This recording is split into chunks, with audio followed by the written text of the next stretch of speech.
boys and girls. I would like everyone, if you could, close your eyes.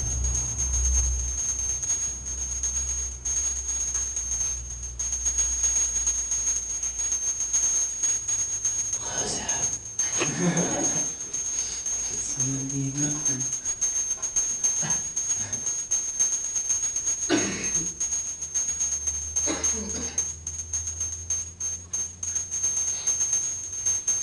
And imagine yourself back in the warmth of a cradle, and the sound was still a bell. You didn't know what the sound was, but you could feel it. And you were rocking in your crib, looking up at the dangling items, feeling warm, not knowing a damn thing, but feeling everything.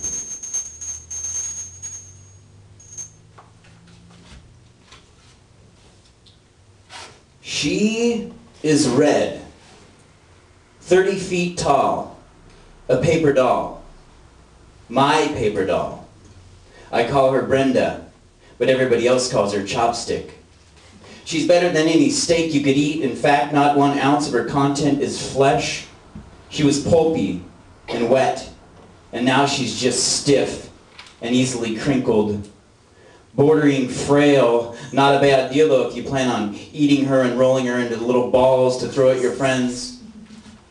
Passageways restricted by alien beings which I ingest happily, the ends becoming the means. The first spark igniting your long-forgotten fire friends. Some call them beasts.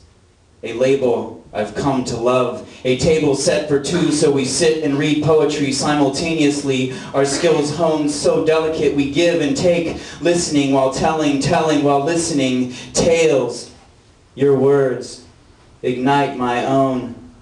And my own become instant feedback. Retreat, attack, retreat, attack, retreat, attack. Purpose drops away like happily falling rain. Free as unbrasered breast. Tasting the breath as you slowly inhale, pausing just before the next, which inevitably comes, draped over the uncalculating day. Ink-stained sheets, eyes meeting again. This is the best. You relate? As I absorb sugar-coated delivery, calibrated perfectly in millions of colors, drool drips daintily from your bottom lip. You long to catch and sip hungrily, teasing pool swirls on tongue. Creatures, every last one. From start to finish, we open their cold, adult eyes like Dennis the Menace. This one true love is a festival of the senses. One that never ends with the corporally clouded chaos of a complete sentence. Take these pills and don't call me in the morning. Stay up all night and write nonsense until your pen hand is bleeding, ever injecting mind-boggling mystery called air. Can you stand 30 feet tall and hold your antenna-like arms to the heavenly abyss? Tricked like Gilligan again, I regress into nothingness. Regress, then slink like worm inch by inch to the place where sanity supposedly sits, but the closer you get, the less sane she seems. She, shooting appropriately proportioned poison arrows into your constantly opening heart. A good place to start, it seems, so you begin. Again. This time it is you who falls from rain cloud absorbing into chocolatey soil, giving roots the mystery called water. Blank, blank, strut, stride, emit, noise, glitch, go ahead. Trick me, please, if it eases tired legs so demanding you, rewarding you, fall to the floor and beg. Eyes ignite, words become dancing blurs that evaporate from human sight. Tempting, tall tale teller, tempting, but lasting forever? Question. Then violin woman steps to stage, quelling urges. She, 4 feet tall, in platformed heels, too slowly bloom, blossoming into Dr. Seuss statue. I worship this beast. Empty egos cease, empty memories release. Sit on stage, set up, stand. Fragrant flowers explode in untainted nose. Yeah.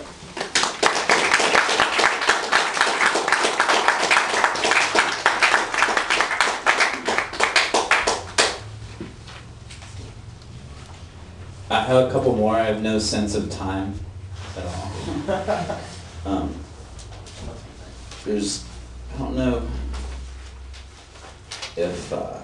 if anyone was at the show last Saturday, but I did this performance with this girl named Jade, who's really amazing, and we've been sort of writing poetry back and forth together. I don't know if any one of you have ever done that, but it's pretty fun. It's like, it's like pen pals or something.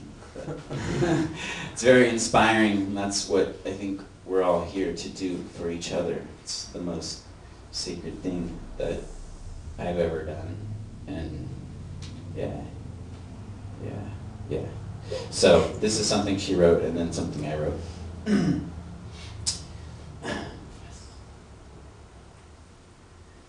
I have lost the game.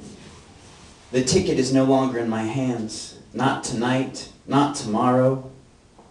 As if this is sort of a departure from the journey.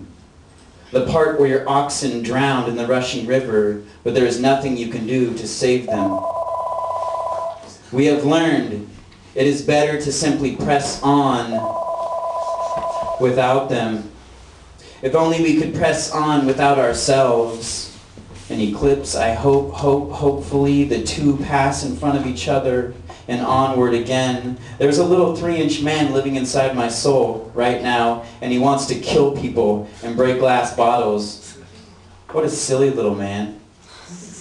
I have handcuffed him to my heart, and I want to be the rain, pure, constantly transforming, fluent. This must surely be the end of time. The last piece of fruit has been plucked from my tree, the final syllable spoken, my glance upon all others concluded. An empty tea kettle.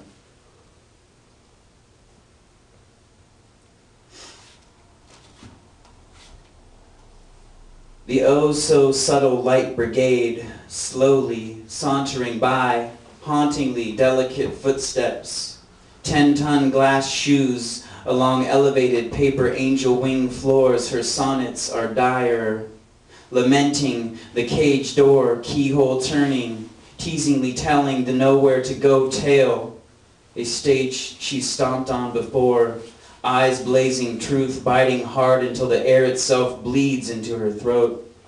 Sweeping stars hit hard but cannot jar the wounded screaming dreamer fit for freedom only. Stone legs won't budge, a tragedy only gifted to she who spits rainbow waves onto white shores. Only she whose body gets in the way of his daydreaming gaze. Only I, igniting rage to kiss, to worship. In flight truth beckons landing, but she, soaring higher, longing for the peaks of remembrance. Clouds budding, crimson tears to taste.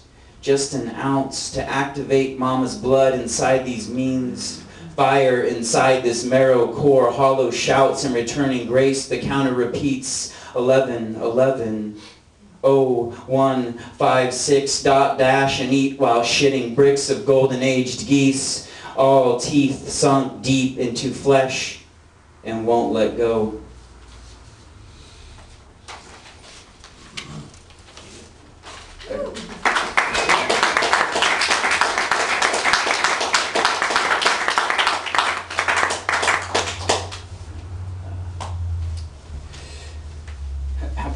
What is my time like?